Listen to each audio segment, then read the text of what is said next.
How do you follow up with customers after a walkthrough? You get to their house, you bid the job, they loved you, and then you go home and you never hear from them again. We're going to talk about that today. Hi there, I'm Angela Brown, and this is Ask a House Cleaner. This is a show where you get to ask a house cleaning question, and I get to help you find an answer. Now, today's show is brought to us by funnycleaningshirts.com. It's a website that has the world's largest collection of funny cleaning shirts and gifts. So if you have a house cleaner and you're wondering what you're going to get them this holiday season, go to funnycleaningshirts.com. If you are a business owner and you have employees and you're wondering what to get them for Christmas, go to funnycleaningshirts.com. There's all kinds of stuff that's hilarious, all different types of personalities, all different types of humor, but I will share with you this. It's all G-rated humor. There's no bad humor, no cuss words. It's all family-friendly humor, and we have the world's largest collection now at funnycleaningshirts.com.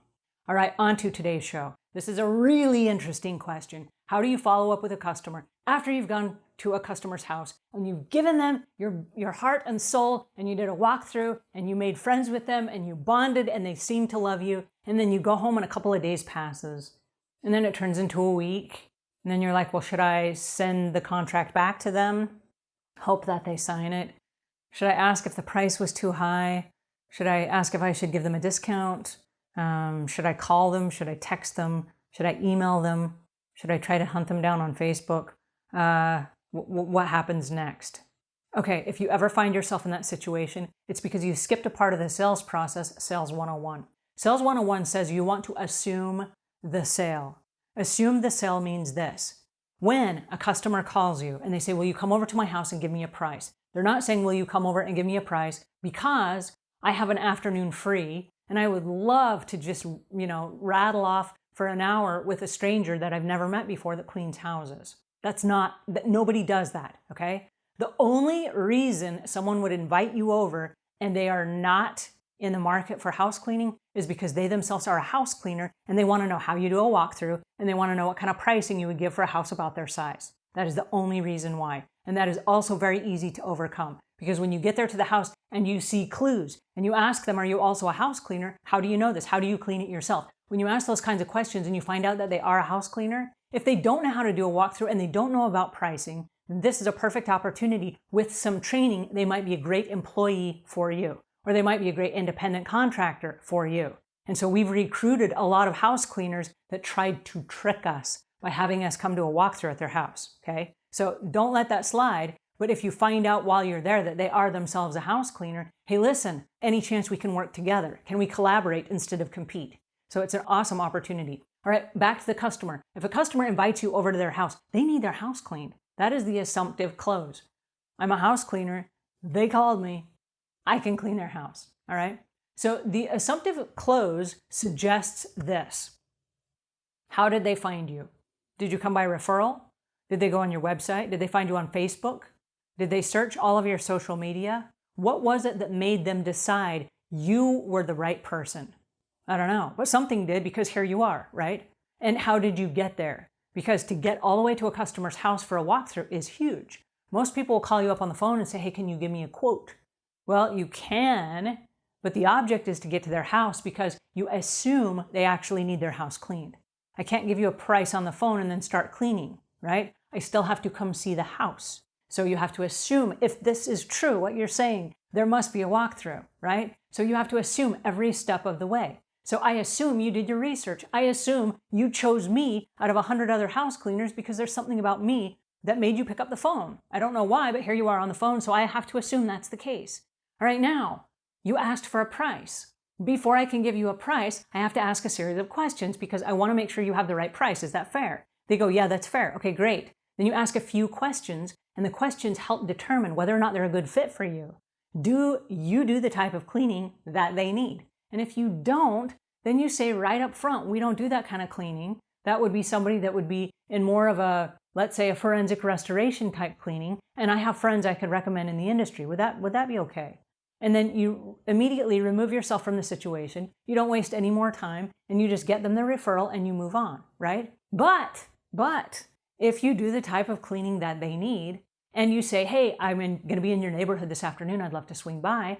Could I give a quick walkthrough with you through your house, and then let's find out what your priorities are, and I'll see if I can save you some money. Would that be okay? They go, yeah, okay, come on over. So when you get to the customer's house, lots of stuff has already had to happen before you get there.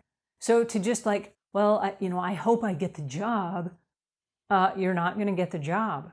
You are not going to get the job if you go in and just hope. You have to go in and sell your services. And so you go in, and there's a series of questions that you ask, and you take a tour of their home. And then at the end, you pull out your checklist and you get an agreement. So how soon do you want to start? Because if that's a question you ask on the telephone and they say, I don't know, I'm just kind of looking around, you don't have a job, okay? It could be 3 months or 6 months or a year. It might be that they're putting their budget together and they're trying to get out of debt and they want to know if one day they hire a house cleaner, how much will it cost? But on the telephone, before you go to their house, you can get that resolved. You can say, hey, listen, I can only guarantee the price I have today for the next 2 or 3 weeks. So if it's in the next 2 or 3 weeks, I can put you on my schedule right now. I have one opening right now, and I can guarantee your price. I'm going to be in your neighborhood this afternoon. Can I swing by and let's take a walkthrough of your house? And if for any reason they say no, you still don't have a job. Okay, but it saved 45 minutes of your time from getting in your uniform, from driving over there, from wasting time on a walkthrough, and meeting a customer that's never going to hire you, right? But here's the good news. If you get to the customer's house and they're willing to meet you, and they're willing to take time out of their day, and they've answered all your questions and you've answered all of theirs, go for broke. I mean, ask for the sale. You have to ask for the sale. Okay, so I have this one opening. Can I book you in there so we can go ahead and get started on cleaning your house? And here's how much it's going to cost for this first cleaning. And because this is a deep clean, it's going to cost a little bit more. I know it will be less after that, but after I clean your house, we can have another conversation and find out if we need to make adjustments. Otherwise, the maintenance clean, I think, is going to be about this price. Would that be okay? Yeah, let's go ahead and get started. Okay, great. I'm going to put you in this slot. I'll have you initial right here that we're both agreeing to the same terms. And when I come on this particular day, here's how that works. Here's what that looks like. And then go right into the next part of it, which is moving them through the money part of it. You don't just say, okay, thanks for the money, and then you leave. You have to tell them what to expect next. All right, so when I come on this particular day, the house needs to be pretty much tidied up, because if I spend all the time like picking up laundry and shoes and stuff, I won't have time to do the cleaning that you're hiring me to do. So pick up and tidy up so that I can get in, I can get the vacuum and moving it around and stuff, and then make sure that you leave the check for me. Here's the amount that we agreed to. And then really, when I get here, I'm going to just spend 60 seconds on your front mat here, and I'm going to put on my gloves and put on my shoe covers and all that stuff, and then I'm going to get right to work. So while we're chatting today, I won't chat when I come on Thursday, because I'm going to let you do your work. I'm on the clock then, I'll be doing my work. So we're in agreement on that? And I go, yeah, sounds great. Okay, great. Thank you so much for the business. I will see you on Thursday. Now, just heads up, I'm going to text you on Wednesday. Is this the best number to text you on? Or do you prefer a phone call? And they might say, no, text is fine. Okay, great. I'm going to text you on Wednesday to confirm our appointment for Thursday. Is that cool? And they go, yeah, that's cool.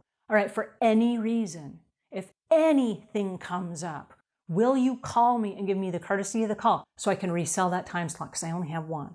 And it's possible that I have a wait list where I could put somebody on there at the last minute. So would you do me the courtesy of letting me know? Oh, yeah, okay, that's great. Awesome. Now you're leaving. Now they know your rules for engagement. Now they know how much it's going to be. Now they know when you're coming. They know your rules for not talking when you arrive. And you've already moved them through the walkthrough, the sale of the house itself, and what the expectations are starting from your very first cleaning moving forward. So the follow-up is not, I wonder if I got the job. The question and the follow-up is, I'm going to text you to let you know when I'm coming, and will you let me know if something comes up and you have to cancel? Okay? That's your follow-up. Your follow-up is brief, it's short, it's a simple text. Are we still on? Is everything still okay? And that's when they say, oh my goodness, no, I'm so sorry, something has come up, or yes, I'm expecting you here, I'm excited to see you then. So the follow-up is not the close. The follow-up is a confirmation of a job that starts at a particular time with a particular pay attached. All right, I'm glad we're clear on that. All right, if you found this helpful, please pass this on to a friend. If we've earned your subscription, please subscribe. And until we meet again, leave the world a cleaner place than when you found it.